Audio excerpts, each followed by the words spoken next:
Hey, good morning, everyone. Well, it's Carpo again. It's sunrise time in the morning here. Just getting my day going. And I checked my messages this morning, and there were a couple on the video I left last night about, faith and beliefs, and a couple things that I wanted to address that I really didn't in the video that my, subs reminded me of. One was a comment about death and how death is the ultimate driving fear behind the creation of religion, which is something that is so obvious, of course, that we tend to forget it. But it's so true. And that fear of death and the fear of the unknown is what creates these belief systems, to have something else afterwards to understand, because mortality and death, they suck. It's a scary proposition.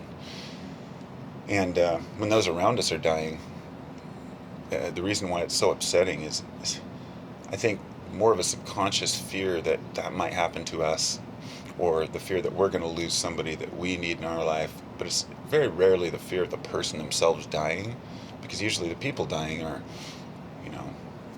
have come to terms with it. And so, death is a major issue there. The other comment I wanted to address was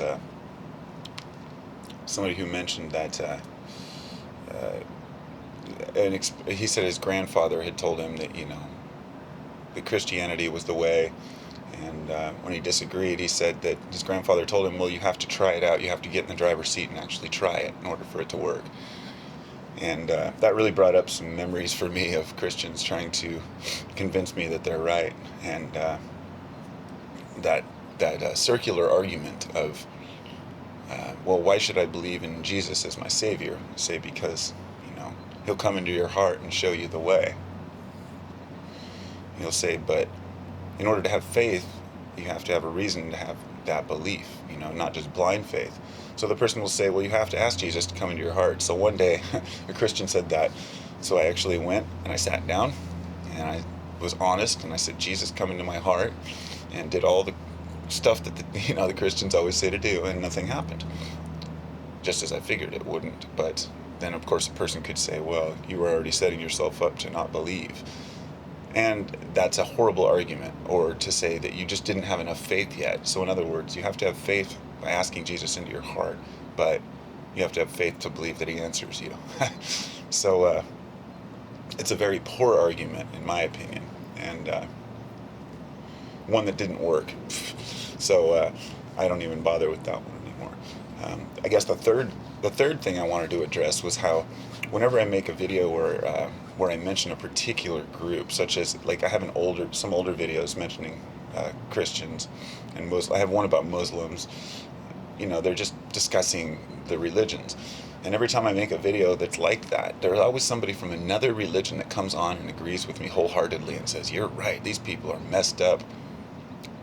The one comment I got this morning was from a Jew, and he said the Gentiles are the only ones that, have it figured out, and look at the Muslims and how they suppress their people, and this is coming from a Jew, as if Judaism is somehow superior to any of these other just primal belief systems. If anything, Judaism has more of a respect, in my opinion, than some other religions, only because they utilize many numbers, symbols, archetypes, and they understand the meaning of these behind, the Hebrew alphabet, and that there is a deeper meaning behind the religion. I just think it was lost under the cloak of, whatever you want to call it, Judaism, I guess. It's its own thing. But it's just funny how when one person sees a video talking shit about another religion, they jump right on the bandwagon, even though they believe in a religion too. So, fear of death is a major driving factor. And getting past that is what helps us to realize that here we are. Whatever happens afterward happens afterwards.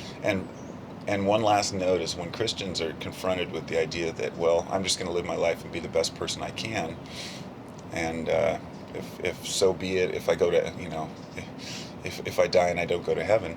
That wasn't good enough for Christians, so they created hell. Say, well, we can't just have people going along saying, well, I'm happy not to go to heaven. We have to make sure that there's a place that they go, a place that people go when they don't believe what we believe. And hell, my friends, hell is the most preposterous, ludicrous idea mankind has ever perpetrated upon its people. And if you're teaching your children that there's a hell that they will burn in for eternity if they do wrong in their life, then you're abusing your children. Period. Take care.